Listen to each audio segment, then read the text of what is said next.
Hello friends, स्वागत है आपका वाईपी एजुकेशन ट्रिक चैनल पर। तो दोस्तों, आज का जो टॉपिक है हमारा वो है अधिगम अक्षमता। क्या है दोस्तों? अधिगम अक्षमता बहुत ही इम्पोर्टेंट टॉपिक है। यहाँ से हर एग्जाम में क्वेश्चन बनता है। तो दोस्तों, आपको बताना चाहेंगे कि आप वाईपी एजुकेशन ट्रिक चैनल पे नए हैं या अभी तक आपने चैनल को सब्सक्राइब नहीं करा है तो आप नीचे रेड कलर के सब्सक्राइब बटन पे क्लिक कर लें और बराबर में बेल आइकन की घंटी है उसको भी प्रेस कर लें। इससे क्या होगा कि जब भी हम वीडियो को अपलोड करेंगे तो उसका नोटिफिकेशन सबसे पहले आपके पास पहुंच जाएगा।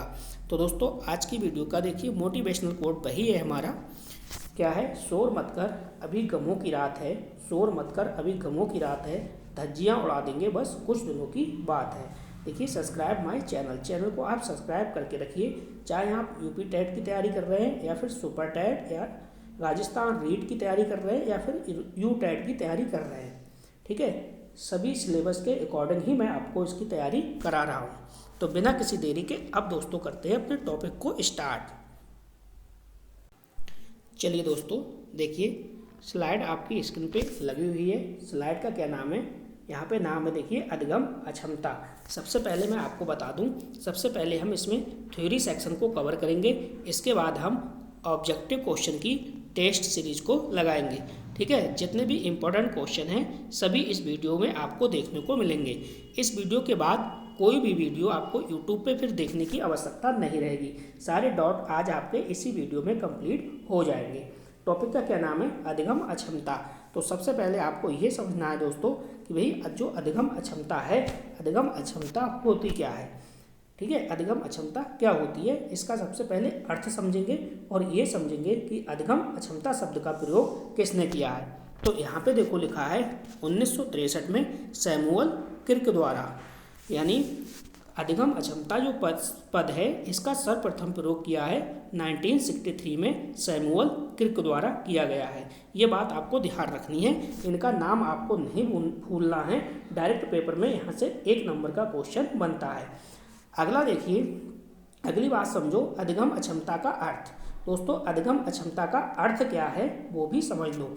देखो, अधिगम का सीधे सीधे मतलब है सीखने से, यानी अधिगम में कठिनाई या फिर सीखने में समस्या से है। यानी बच्चे के लिए सीखने में किसी भी प्रकार की समस्या आती है, चाहे वो पढ़ने से संबंधित हो, चाहे वो लिखने से संबंधित हो, चाहे वो सुनने से संबंधित हो, सभी प्रकार की किसी भी प्रकार की इसमें से किसी भी प्रकार की या फिर सभी प्रकार की कठिनाई अगर बच्चों को आ रही है तो फिर वो क्या है? अधिगम अक्षमता है। तो दोस्तों, जल्दी से इसका आप स्क्रीनशॉट ले लीजिए और आप नोट्स में ऐड कर लीजिए। चलिए अगली स्लाइड देखिए। यहाँ पे बिल्कुल वीडियो को आप अंत तक देखना, सारे डाउट आपके आज एक ही वीडियो में मैं आपके क्लियर कर दूंगा। यहाँ पे देखो क्या लिखा है, यहाँ पे लिखा है अधिगम अक्षमता के प्रकार। क्या लिखा है दोस्तों? अधिगम अक्षमता के प्रकार। अब देखिए यहाँ पे जो अधिगम अक्षमता है पहले नंबर पे है, देखिए यहाँ पे वो है पठन विकृति। क्या है? पठन विकृति यानी रीडिंग प्रॉब्लम। तो पहली क्या है यहाँ पे? पठन विकृति यानी रीडिंग प्रॉब्लम। इसके बाद देखिए दूसरे नंबर पे क्या है? दूसरे नंबर पे है लेखन विकृति यानी राइटिंग प्रॉब्लम, ठीक है। तीसरे नंबर पे है देखिए गणितीय विकृति, यानी गणितीय विकृति को इंग्लिश में क्या कहते हैं? मैथमेटिकली प्रॉब्लम, ठीक है। और जो नेक्स्ट है वो आपका है ये मौखिक संचार विकृति यानी वर्बल प्रॉब्लम। तो दोस्तों, एक एक हेडिंग को हम अच्छे से कवर करेंगे और थ्योरी सेक्शन को कवर करने के बाद अपने लोग क्वेश्चन आंसर टेस्ट सीरीज को लगाएंगे। तो आपको बताना चाहेंगे, वीडियो आपको अच्छी लगती है तो एक बार जल्दी से सभी लोग वीडियो को लाइक कर दीजिए और वीडियो की लिंक को अपने सभी दोस्तों में शेयर भी कर दीजिए। चलिए देखिए, स्लाइड आपके सामने है। तो हमने सबसे पहले ये समझा है कि भाई पठन विकृति, पहले नंबर पे हमने आपको बताया था अधिगम अक्षमता के प्रकार में पठन विकृति। तो पठन विकृति को इंग्लिश में क्या कहते हैं? Reading problem.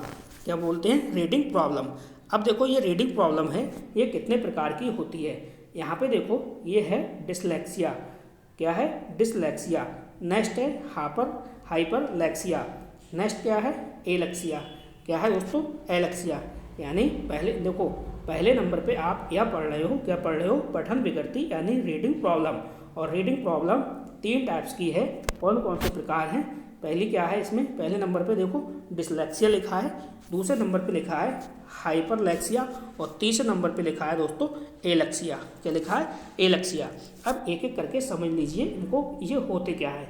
चलिए मैं आपको बताता हूँ ये डिसलेक्सिया क्या होता है। देखिए डिसलेक्सिया के बारे में थोड़ा सा आप समझ लो, आपके दिमाग में इतना तो सेव हो गया होगा कि जो डिसलेक्सिया है वो किससे संबंधित है? पठन विकृति है। ठीक है, इसमें क्या होता है, यानी कोई बच्चा है, उस बच्चे को, वो बच्चा है, कोई भी बच्चा है XYZ, वो इस वाले शाह को ये वाला शाह पढ़ लेता है, या उससे वो क्या करता है, दूसरा एग्जाम्पल देता हूँ, वो इस स्कूल को इस प्रकार से, इस स्कूल को इस प्रकार से वो पढ़ता है, किस प्रकार से? स्कूल। ठीक है, इस प्रकार से। तो ये पढ़ने वाली जो समस्या है ये डिसलेक्सिया है। नेक्स्ट है, इसमें देखो ये है हाइपरलेक्सिया। तो हाइपरलेक्सिया क्या होती है? हाइपरलेक्सिया होती है दोस्तों शब्दों या वाक्यों को बहुत कम या फिर बिल्कुल भी ना समझ पाना। शब्दों या वाक्यों को बहुत कम या बिल्कुल भी ना समझ पाना क्या कहलाएगा? हाइपरलेक्सिया कहलाएगा। नेक्स्ट देखिए यहाँ पे एलेक्सिया। एलेक्सिया को समझिए भाई, एलेक्सिया क्या होती है? तो एलेक्सिया क्या है दोस्तों? सीखने एवं पढ़ने की शक्ति लुप्त हो जाना। जिस बच्चे की पढ़ने की और सीखने की जो शक्ति है वो लुप्त हो गई तो समझो एलेक्सिया है। नेक्स्ट देखिए, अगला जो हेडिंग है हमारा वो है देखिए लेखन विकृति। लेखन विकृति में क्या है, यानी लेखन विकृति को इंग्लिश में बोलते हैं राइटिंग प्रॉब्लम। ठीक है, क्या है? Writing problem. तो यहाँ पे थोड़ा सा समझिए, यहाँ पे दोस्तों थोड़ा सा समझिए आप, स्लाइड में देखिए आप, ये है आपका लेखन विकृति यानी राइटिंग प्रॉब्लम। ये कितने प्रकार की है तो समझो। यहाँ पे देखो दे रखा है डिस्ग्राफिया, दूसरे नंबर पे है डिस्प्रैक्सिया, तीसरे नंबर पे है अग्रेसिया, चौथे नंबर पे है अप्रेक्सिया। ठीक है, यानी जो लेखन विकृति है कुल मिला के 4 शब्द हैं दोस्तों इसमें, या 4 प्रकार हैं। कौन कौन से हैं? पहले नंबर पे है डिस्ग्राफिया, दूसरे नंबर पे है डिस्प्रैक्सिया, तीसरे नंबर पे है अग्रेसिया, चौथे नंबर पे है अप्रेक्सिया। ठीक है, तो सबसे पहले देखिए आपको ये समझना है भाई ये डिस्ग्राफिया क्या होता है। ठीक है, डिस्ग्राफिया क्या है? तो देखिए सबसे पहले मैं आपको डिस्ग्राफिया के बारे में थोड़ा सा जानकारी दे दूं। डिस्ग्राफिया क्या होता है? ये लेखन से संबंधित होती है। इसमें शब्दों और वाक्यों को त्रुटिपूर्ण रूप से लिखना होता है। जैसे मैं आपसे कहूँ, बच्चा जो होता है, बच्चे को बोलते हैं ग्रह लिखिए। ठीक है, ये वाला ग्रह, तो बच्चा इस तरीके से ये ग्रह लिख देता है। ठीक है, ये वाली जो त्रुटि है इसमें आएगी डिस्ग्राफिया में। ठीक है, या मैं कहूँ बच्चा को बोलूँ शनिवार, तो बच्चा क्या लिख देता है? बच्चा इस प्रकार से लिख देता है शनिवार। ठीक है, तो ये जो प्रॉब्लम है ये डिस्ग्राफिया के अंतर्गत आएगी। अब देखो यहाँ पे समझो डिस्प्रैक्सिया। दोस्तों डिस्प्रैक्सिया क्या होता है? देखो इसमें वाचन और लेखन एवं गणितीय व्यक्तिक्रम ये शब्द आएंगे किसके अंतर्गत? डिस्प्रैक्सिया के अंतर्गत। नेक्स्ट देखो अग्रेसिया। क्या है दोस्तों? अग्रेसिया। तो थोड़ा सा अग्रेसिया के बारे में समझो। अग्रेसिया क्या होता है? दूसरी भाषा के प्रति अक्षमता है। क्या है? दूसरी भाषा के प्रति अग्रसता, दूसरी भाषा के प्रति अक्षमता। ठीक है, ये आपको ध्यान रखना है। दूसरी भाषा की प्रति अक्षमता क्या कहलाएगी? अग्रेसिया कहलाएगी। नेक्स्ट है अप्रेसिया। ठीक है, क्या है? अप्रेक्सिया। तो अप्रेक्सिया क्या होती है?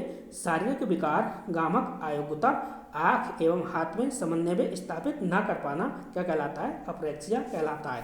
अब देखो दोस्तों, देखिए जो पहली वाली स्लाइड थी, पहली स्लाइड में आपको इम्पोर्टेंट भी साथ में मैं बताते हुए चल रहा हूँ। ठीक है, किसी को भी भूल जाना, लेकिन डिसलेक्सिया को आप मत भूलना। ठीक है, इसको आप स्टार लगाओ, इस क्वेश्चन को आप यहाँ से स्टार लगाइए। ये भूल जाओ कोई प्रॉब्लम नहीं है, लेकिन इसको आपको कभी भी नहीं भूलना है। नेक्स्ट देखिए अगली स्लाइड पे मैं आपको बता रहा हूँ लेखन से संबंधित आपको डिस्ग्राफिया को नहीं भूलना है। इस पे मैं स्टार लगा के लिख रहा हूँ, चाहे ये भूल जाओ कोई प्रॉब्लम नहीं है। ठीक है, ये थोड़ा सा इन पे थोड़ा सा कम पढ़ना है, लेकिन पढ़ना है। लेकिन इन दोनों को 100% आपको याद करना है। इन दोनों को 100% आपको याद करना है। ठीक है, इसी स्लाइड को हम आगे बढ़ाते हैं। कमेंट अवश्य करना दोस्तों, अगर आपको टॉपिक समझ में आए तो प्लीज़ कमेंट आप अवश्य करना। ठीक है, इसी प्रकार से प्यारे प्यारे वीडियो मैं आपके लिए लाकर आता रहूँगा। चलिए अगली स्लाइड देखिए। अगली स्लाइड क्या है दोस्तों?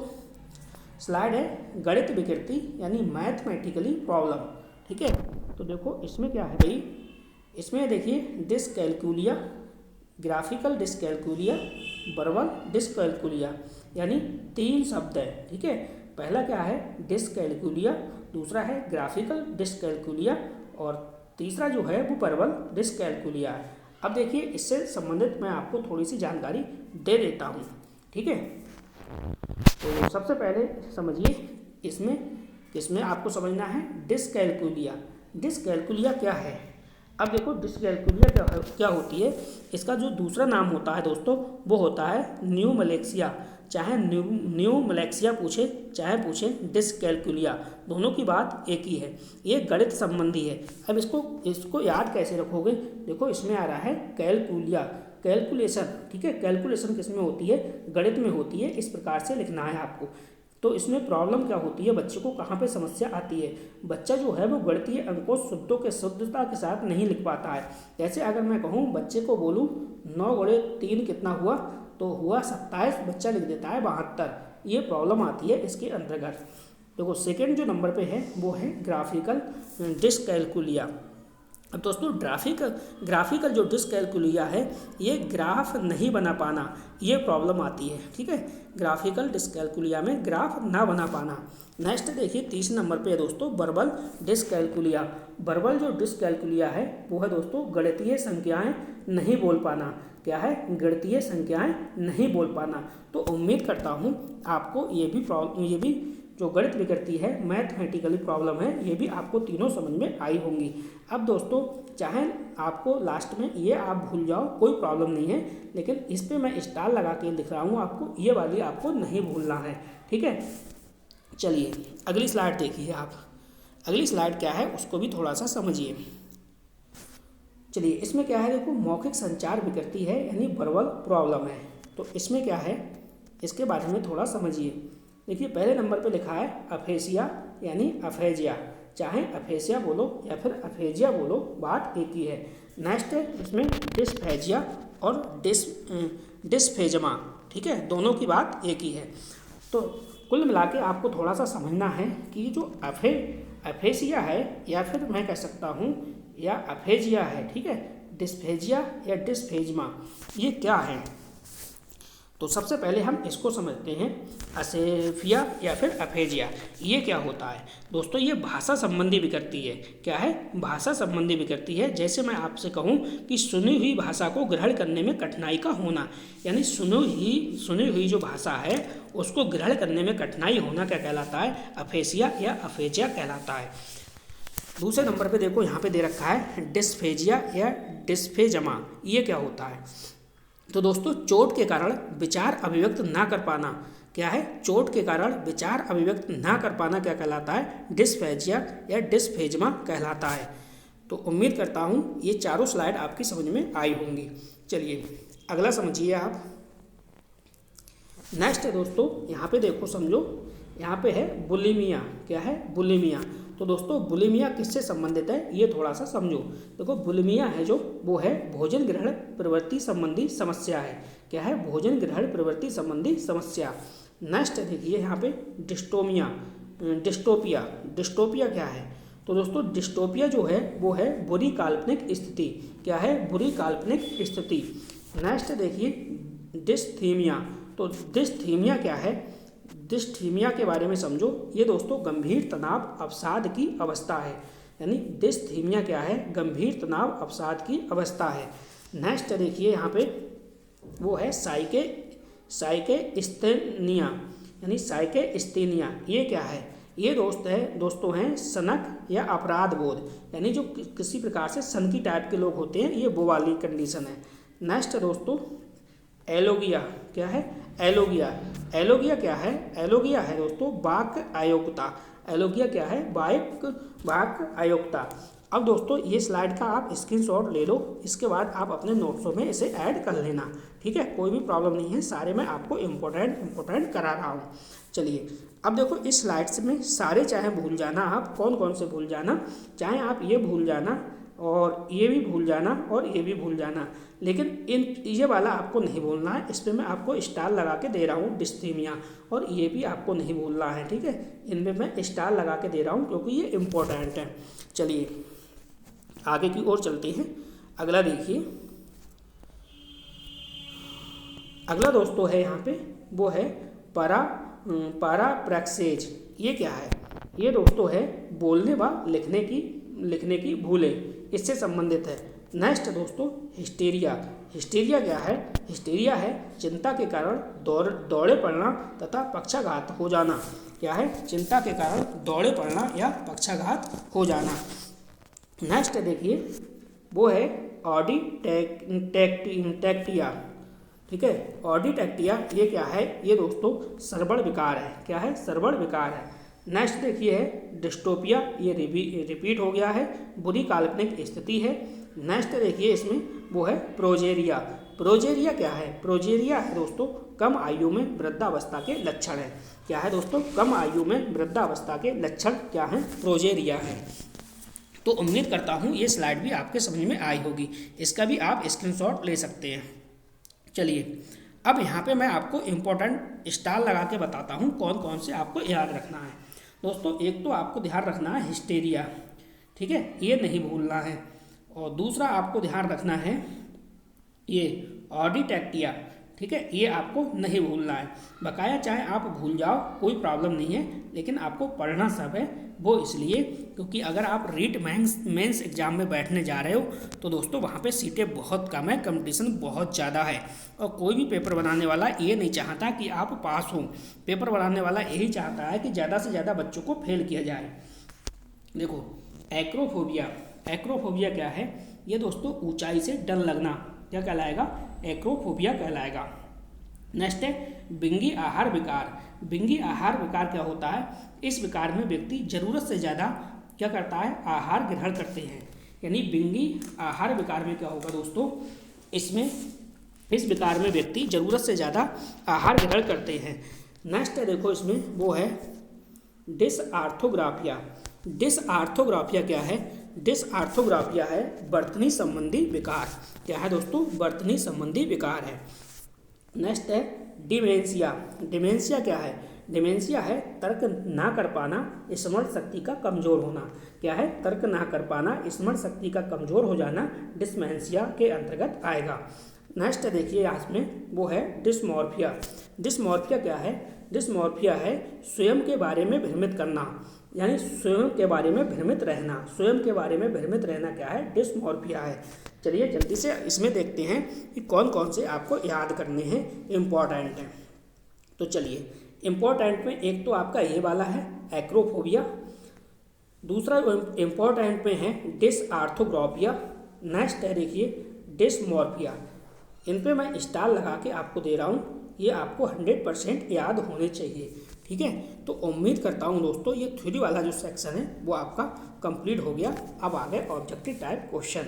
अब दोस्तों PYQ आपको लगाना है, ठीक है। तो कहीं पे भी नहीं जाना, वीडियो को अंत तक आप देखिए। चलिए पहला क्वेश्चन है डिस्ग्राफिया एक प्रकार है। तो डिस्ग्राफिया एक प्रकार है किसका है? ए ऑप्शन है दृष्टि दोष का, बी ऑप्शन है मानसिक मंदता का, और सी ऑप्शन है यहाँ पे दोस्तों चलन क्षमता का, डी ऑप्शन है अधिगम अक्षमता का। तो देखो डिस्ग्राफिया क्या है? वो क्या है? अधिगम अक्षमता है। क्या है दोस्तों? अधिगम अक्षमता है। डी ऑप्शन बिल्कुल यहाँ पे सही है। चलिए अगला क्वेश्चन देखो। अगला क्वेश्चन भी आपकी स्क्रीन पे लग चुका है। क्वेश्चन आपसे कह रहा है कौन सा मोटर कौशल के साथ विभिन्न प्रकार की कठिनाइयों को संदर्भित करता है? तो ए ऑप्शन है डिस्फेसिया, बी ऑप्शन है डिस्प्रैक्सिया, सी ऑप्शन है डिसकैल्कुलिया, और सी ऑप्शन है ये वाला जो है वो सी ऑप्शन है डिसकैल्कुलिया, और डी ऑप्शन है वाचाघात। तो सही ऑप्शन आपको यहाँ पे बताना है। चलिए कमेंट बॉक्स में आप बताइए सही जवाब इसका क्या होगा। तो दोस्तों सही जवाब क्या होगा? डिस्प्रैक्सिया इसका बिल्कुल सही जवाब है। अगला क्वेश्चन देखिए। अगला क्वेश्चन भी आपकी स्क्रीन पे लग चुका है। क्वेश्चन कह रहा है भाई डिसलेक्सिया संबंधित है। तो डिसलेक्सिया किससे संबंधित है? ए नंबर है गणितीय विकार से, बी नंबर है व्यवहार गति विकार से, सी ऑप्शन है पठन विकार से। यहाँ पे पठान लिखा है, पठन कर लीजिए, पठन विकार से, मानसिक विकार से। तो डिसलेक्सिया किससे संबंधित है? अब देखिए कितनी बार ये क्वेश्चन पूछा गया है। ठीक है, तो इसका जो सही जवाब होगा दोस्तों, क्या होगा इसका सही जवाब? यानी डिसलेक्सिया, लेख को क्या करोगे आप? लेख को सिर्फ और सिर्फ पढ़ना है। किससे है? पठन विकार से ये संबंधित है। अगला क्वेश्चन, चलिए अगला क्वेश्चन आपके स्क्रीन पे लग चुका है। मस्तिष्क की संरचना तथा कृत्यों में विभेद का परिणाम है। किसमें दोस्तों? कृत्यों में विभेद का परिणाम है। क्या परिणाम है? ए ऑप्शन है पिछड़ापन, बी ऑप्शन है डिसलेक्सिया, सी ऑप्शन है तनाव और डी ऑप्शन है कोई नहीं। 4 ऑप्शन है, आपको सही जवाब इसका देना है। ठीक है, तो इसमें हो जाएगा डिसलेक्सिया, यानी डिसलेक्सिया मस्तिष्क की संरचना तथा कृत्यों में विभेद का परिणाम है। बिल्कुल सही जवाब है आपका। अगला क्वेश्चन देखिए। क्वेश्चन आपसे ये कह रहा है भाई बुलिमिया है, तो बुलिमिया क्या है? बुलिमिया क्या है? ए ऑप्शन है भोजन ग्रहण विकृति है, बी ऑप्शन है गड़न विकृति है। इस प्रकार से ये गड़न आएगा दोस्तों, गड़न विकृति है। ठीक है, नेक्स्ट देखिए पठन विकृति है या फिर अवधान विकृति है। तो जो बुलिमिया है वो क्या है? सही जवाब आपको यहाँ पे देना है। तो जो बुलिमिया है दोस्तों ये गड़न विकृति है, यानी बी ऑप्शन बिल्कुल सही जवाब होगा। ठीक है, गड़न में यहाँ पे मिस्टेक है, ये वाला गड़न आपका सही है, यानी गड़न विकृति है। जल्दी से वीडियो को लाइक कर लीजिए और अपना चैनल है वाईपी एजुकेशन ट्रिक चैनल, आपका अपना चैनल है, अपने चैनल को सब्सक्राइब करिए, अपने परिवार को बढ़ाइए। ठीक है, जितना मजबूत आपका परिवार होगा उतनी आपकी बेहतरीन तैयारी होगी। देखिए ADHD है, ADHD क्या है? अवधान विकृति है, भाषा विकृति है, बाड़ी विकृति है, संप्रेषण विकृति है। सही ऑप्शन आपको चुनना है, यानी ADHD क्या है? क्वेश्चन नंबर 6, तो ADHD क्या है दोस्तों? ये है वो है अवधान विकृति। क्या हो जाएगा इसका? अवधान विकृति हो जाएगा। 6 का ए ऑप्शन बिल्कुल सही जवाब है। अगला क्वेश्चन, चलिए दोस्तों अगला क्वेश्चन देखिए। अगला क्वेश्चन क्या कह रहा है? क्वेश्चन कह रहा है कौन सा मानसिक मंदता के वर्गीकरण के अंतर्गत नहीं आता? देखो यहाँ पे क्वेश्चन में चुपके से इसने नहीं लगा दिया। ठीक है, इस समय जो क्वेश्चन पूछने का ट्रेंड चल रहा है वो यही वाला चल रहा है। लास्ट में चुपके से नहीं लगा देता है, और जब हम एग्जाम हॉल में बैठे होते हैं तो हमें जल्दबाजी में नहीं दिखता है और सही क्वेश्चन भी हम गलत करके चले आते हैं। तो इस बात पे आपको ज़्यादा फोकस रखना है एग्जाम हॉल में। तो ए ऑप्शन है गंभीर मंदता, बी ऑप्शन है तीव्र मंदता, सी ऑप्शन है गंभीर मंदता, ये रिपीट हो गया, और डी ऑप्शन है मध्यम मंदता। तो इसका सही जवाब आपको देना है दोस्तों। सही जवाब क्या होगा? सही जवाब होगा आपका बी ऑप्शन बिल्कुल सही जवाब होगा, तीव्र मंदता। चलिए आगे की ओर चलते हैं, अगला क्वेश्चन देखते हैं। अगला क्वेश्चन आपका क्या है? देखिए क्वेश्चन बहुत प्यारा है। क्वेश्चन कह रहा है वह परीक्षण जिसमें बच्चों को प्रारंभिक बिंदु से लेकर अंतिम बिंदु तक का सही रास्ता खोजना होता है क्या कहलाता है? तो ए ऑप्शन है वस्तु संकलन, बी ऑप्शन है ब्लॉक निर्माण, सी ऑप्शन है भूल भुलैया, डी ऑप्शन है कूट संकेत। आपको सही जवाब यहाँ पे देना है। चलिए प्यारा सा कमेंट करिए और बताइए इसका सही जवाब क्या होगा। तो दोस्तों इसका जो सही जवाब होगा वो होगा भूल भुलैया, यानी सी ऑप्शन बिल्कुल सही जवाब है। ठीक है, कम से कम समय में ज़्यादा से ज़्यादा नॉलेज मिलेगी वाईपी एजुकेशन ट्रिक चैनल पर। कोई भी बीच में बकवास नहीं होती है, नॉन स्टॉप क्लास चलती है। ठीक है, चलिए ADHD का अर्थ है दोस्तों, अर्थ क्या है? ए ऑप्शन है श्रवण दुर्बलता वाले बालक, बी ऑप्शन है वाचिक कठिनाई वाले बालक, सी ऑप्शन है ध्यान विकार वाले बालक, और डी ऑप्शन है दृष्टिहीनता वाले बालक। सही जवाब क्या होगा क्वेश्चन नंबर 9 का? ADHD का अर्थ क्या है? तो दोस्तों ADHD का अर्थ क्या है? ये हो जाएगा आपका ध्यान विकार वाले बालक। क्या होगा? ध्यान विकार वाले बालक, यानी सी ऑप्शन इसका बिल्कुल सही जवाब है। अगला क्वेश्चन देखिए। क्वेश्चन बहुत ही प्यारा है। देखिए कितनी बार पेपर में पूछा गया है, सबसे पहले आप यही देख लो। बहुत बार पेपर में क्वेश्चन ये पूछा गया है। क्वेश्चन क्या कह रहा है? क्वेश्चन कह रहा है शब्दों में अक्षरों के क्रम को पढ़ने में कठिनाई का अनुभव करना और अक्सर जासूस स्मृति का हार से संबंधित है। यहाँ पे रिक्त स्थान है, यहाँ पे आपको भरना है। ए ऑप्शन है डिसलेक्सिया, बी ऑप्शन है डिस्प्रैक्सिया, सी ऑप्शन है डिस्ग्राफिया, डी ऑप्शन है डिसकैल्कुलिया। तो दोस्तों सही जवाब आपको देना है, इसका सही जवाब क्या होगा? तो जल्दी से प्यारा सा कमेंट करिए और बताइए दोस्तों इसका सही जवाब क्या होगा। तो इसका जो सही जवाब होगा दोस्तों वो हो जाएगा डिसलेक्सिया। ए ऑप्शन बिल्कुल सही जवाब है। अगला क्वेश्चन देखिए, अगला क्वेश्चन क्या कह रहा है।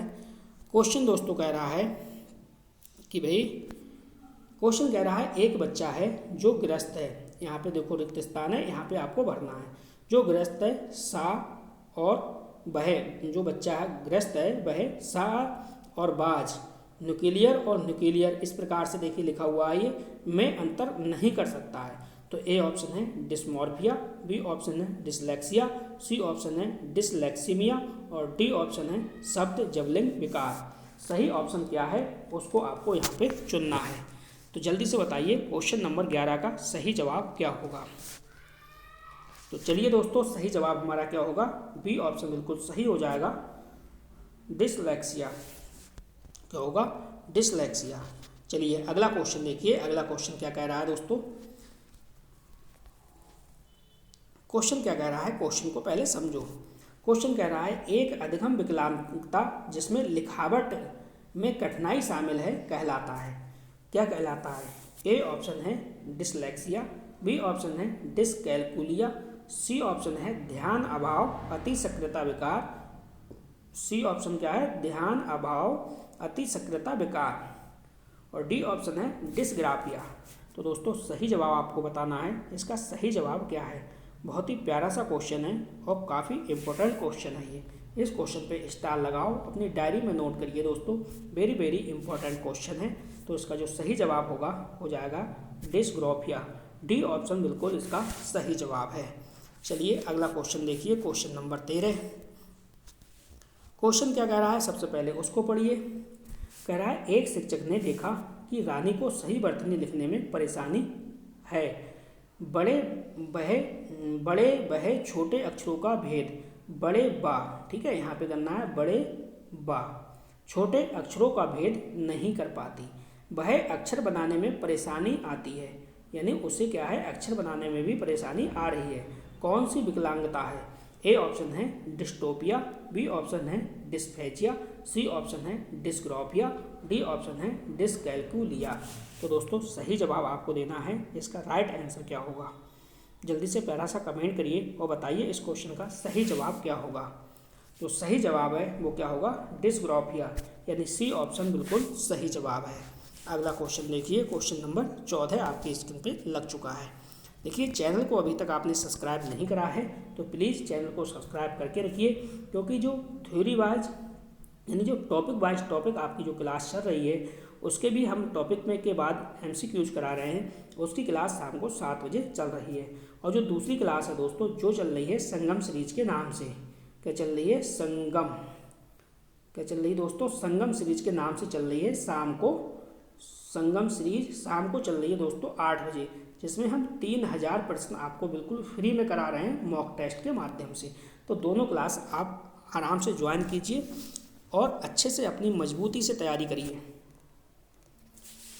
वे बच्चे जो विभिन्न प्रकार की अधिगम समस्याओं से ग्रसित हैं उनके लिए अधिगम अक्षमता शब्द का प्रयोग सर्वप्रथम किसने किया था? दोस्तों अगर आपने थ्योरी सेक्शन को अच्छे से ध्यान से समझा होगा तो जो पहली स्लाइड थी, पहली स्लाइड को आप याद करिए। पहली स्लाइड में ही आंसर छपा था। तो 4 ऑप्शन सामने हैं, बेल, रीपर, सैमुअल, हेबार्ड और बर्क। तो जो सही जवाब है वो क्या हो जाएगा? सैमुअल। इनका जो पूरा नाम क्या था, फर्स्ट स्लाइड थी उसके ऊपर मैंने आपको बताया था, सैमुअल किर्क। ठीक है। अगला क्वेश्चन, क्वेश्चन नंबर 15। देखिए क्वेश्चन नंबर 15 क्या कह रहा है। क्वेश्चन कह रहा है भाई अधिगम अक्षमता या अधिगम अक्षम बालक की प्रमुख विशेषता कौन सी है? तो ए ऑप्शन है अति क्रिया प्रवृत्ति, बी ऑप्शन है सांवेगिक अस्थिरता, सी ऑप्शन है अवधान में कमी और डी ऑप्शन है यह सभी। तो दोस्तों बहुत ही प्यारा क्वेश्चन है। क्वेश्चन का जो आंसर होगा, सही जवाब होगा डी ऑप्शन। तो दोस्तों इसी क्वेश्चन के साथ वीडियो आपकी समाप्त होती है। 15 हमने आपको PYQ लगवाए और हमने टॉपिक बहुत अच्छे से आपको कवर कराया है। आपको कमेंट करके बताना है वीडियो आपकी कैसी लगी। मिलते हैं दोस्तों नेक्स्ट वीडियो में न्यू टॉपिक के साथ। Thank you so much.